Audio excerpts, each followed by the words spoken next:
Bonjour à tous et très heureux de vous retrouver pour un nouvel épisode de votre émission préférée Pourquoi Padré, avec une question de Gervais qui nous écrit de Côte d'Ivoire.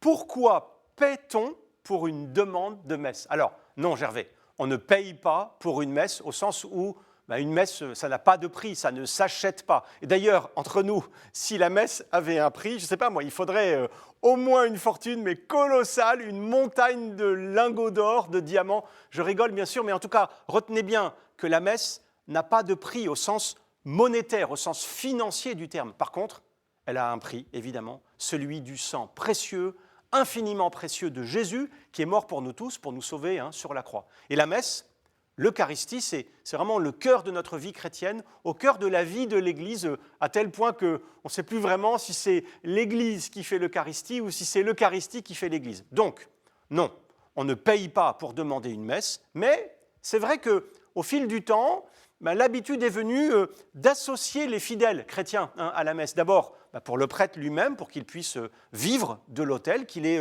un peu d'argent comme prêtre pour pouvoir tous les jours, parce qu'il dit sa messe tous les jours, le prêtre, tout simplement, manger tous les jours, mais aussi s'habiller, subvenir à ses besoins immédiats. Et puis aussi, et ça c'est une deuxième idée importante, que les fidèles aussi participent concrètement, matériellement, en apportant leur offrande, en apportant un peu d'eux-mêmes en fait. C'est le sens, vous le savez bien, de la quête qui a lieu au milieu de la messe, de la procession d'offrande aussi qui l'accompagne toujours. Je sais qu'en Côte d'Ivoire, cher Gervais, cette procession elle est souvent très belle, dansée, parfois très longue, parce que c'est un moment important de la célébration eucharistique. Et le prêtre dit à ce moment précis de la messe cette prière: « Tu es béni Seigneur, nous avons reçu de ta bonté le pain ou le vin que nous te présentons, fruit de la terre et du travail de l'homme. » C'est vraiment pour signifier concrètement cet effort qu'on demande aux fidèles de s'y associer en faisant une offrande en espèces ou en nature. Alors, le montant de cette offrande, il est fixé en général par la conférence des évêques du pays. C'est un montant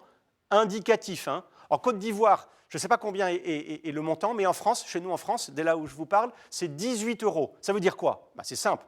Si on me donne moins que 18 €, je dis la messe quand même, évidemment, bien sûr. Et si on me donne plus, j'en dis plusieurs. Vous voyez, c'est simple. La messe, elle est souvent demandée pour un défunt, que l'on confie à la miséricorde de Dieu. Elle peut aussi être demandée en action de grâce pour un événement heureux ou pour prier à l'intention d'une personne, pour telle ou telle situation, pour l'Église, pour le monde. Les intentions ne manquent pas. On peut aussi prier pour la paix. On peut demander une messe pour la fin d'une épreuve. Et en paroisse, on prend vraiment soin de toutes ces intentions. Elles sont écrites sur un registre qui témoigne vraiment de la sollicitude de l'Église, de la paroisse, et qui montre que l'Église a une mission auprès de tous les hommes. Merci Gervais pour cette belle question qui, je pense, intéressera plein d'autres personnes. N'hésitez pas à envoyer d'autres questions par email à cette adresse pourquoipadré@ktotv.com ou alors sur les réseaux sociaux avec le hashtag pourquoipadré. Puis retrouvez bien sûr cette vidéo et plein d'autres sur ktotv.com. À bientôt.